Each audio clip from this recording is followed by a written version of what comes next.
अनाज बाज़ार की विस्तृत जानकारी के लिए कृपया वीडियो को पूरा देखें और अभी तक अगर आपने हमारा यूट्यूब चैनल सब्सक्राइब नहीं किया है तो कृपया सब्सक्राइब कर लें और बेल आइकॉन ज़रूर दबा दें। तो ये जानते हैं आज दिनांक 3 मार्च 2023 को शुक्रवार के दिन दलहन बाज़ार की क्या स्थिति रही। अब बात करते हैं महाराष्ट्र की प्रमुख मंडियों से, जिसमें सबसे पहले बात करेंगे अकोला की। अकोला में नई तुअर की कीमत 50 रुपये चढ़कर 7,700 रुपये से 8,300 रुपये प्रति क्विंटल हो गई। और इसी तरह बिल्टी व्यापार में मिलों की आवश्यकताओं को पूरा करने के लिए निचले स्तर पर खरीदारी के कारण ये भी 50 रुपये बढ़कर 8,375 से 8,400 रुपये हो गई। आवक रही लगभग 4,000 कट्टा।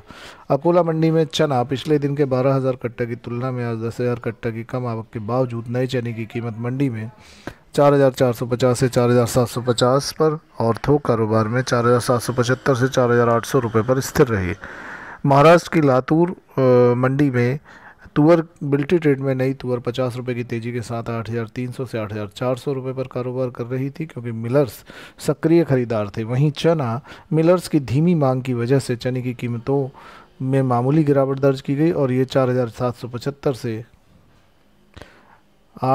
4,850 रुपये पर कारोबार कर रहा। बात करते हैं सोलापुर मंडी की, तो ज़रूरत अनुसार मिलों की खरीद के कारण गुलाबी नई तुअर की कीमत 7,500 से 8,400 रुपये प्रति क्विंटल रही। आवक रही 20 ट्रक की। नियमित आवक के साथ मिल क्वालिटी और अन्नागिरी नया चना 25-25 रुपये की गिरावट के साथ 4,700 से 775 और 4,750 से 4,900 रुपये पर कारोबार कर रहा है। मिलों की ज़रूरत अनुसार खरीदी है और आवक रही लगभग 8 ट्रक की। हिंगनघाट मंडी की बात करें तो 4,000 बोरी की स्थिर आवक के बीच मिलों की नियमित ज़रूरत के आधार पर नई तुअर की कीमत 7,700 से 8,510 रुपये प्रति क्विंटल पर अपरिवर्तित बनी हुई है।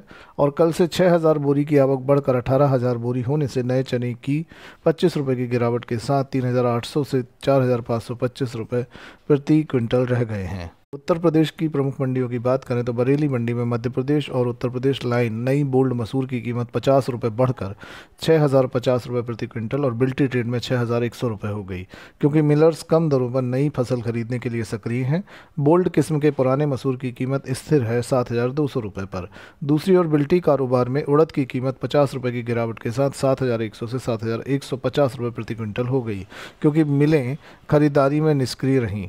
छत्तीसगढ़ की रायपुर मंडी की बात करें तो मिलों द्वारा कम कीमत पर ज़रूरत के हिसाब से खरीदारी करने से महाराष्ट्र और कर्नाटक लाइन की नई तुअर की कीमत रायपुर बाज़ार में 50 रुपये की तेज़ी के साथ 8,500 से 8,550 रुपये प्रति क्विंटल पर कारोबार कर रही है। साथ ही स्थानीय मंडी में तुअर की कीमत 50 रुपये बढ़कर 8,350 से 8,400 रुपये रही। चना दाल की कमज़ोर मांग और नई फसल की आवक के दबाव के कारण कमज़ोर लीवाली के कारण बिल्टी डिलीवरी कारोबार में महाराष्ट्र लाइन चना की कीमत अपरिवर्तित है और भाव 4,875 से 4,900 रुपये पर कारोबार कर रहे हैं। मध्य प्रदेश की इंदौर मंडी में कर्नाटक और महाराष्ट्र लाइन नई तुअर की कीमत 50 रुपये चढ़कर 8,100 से 8,200 रुपये प्रति 100 किलोग्राम पर काम कर रहे हैं और मिलर्स की कम दरों पर सक्रिय दिख रहे हैं। आज इंदौर लाइन काबुली चने में 500 रुपये की गिरावट हुई, जिसमें 40-42 11,100 और 42-44 10,900 के भाव रहे। गुजरात के बाद मध्य प्रदेश में किसी भी मंडी में चना आवक 3 मार्च तक स्थिति में बढ़ नहीं पा रही है। व्यापारियों का कहना है कि सरसों मसूर की आवक रिकॉर्ड है। चना बुआई का जो अनुमान था वो उससे भी कम है। मध्य प्रदेश चना उत्पादन का बहुत बड़ा एरिया है। अगर यहाँ फसल कमज़ोर है तो उत्पादन 40 से 50% तक कम बैठेगा, क्योंकि राजस्थान तो पहले ही कमज़ोर है। वहाँ सरसों धनिया रिकॉर्ड है। हर मंडी में चना आवक पिछले 5 साल में सबसे कम है।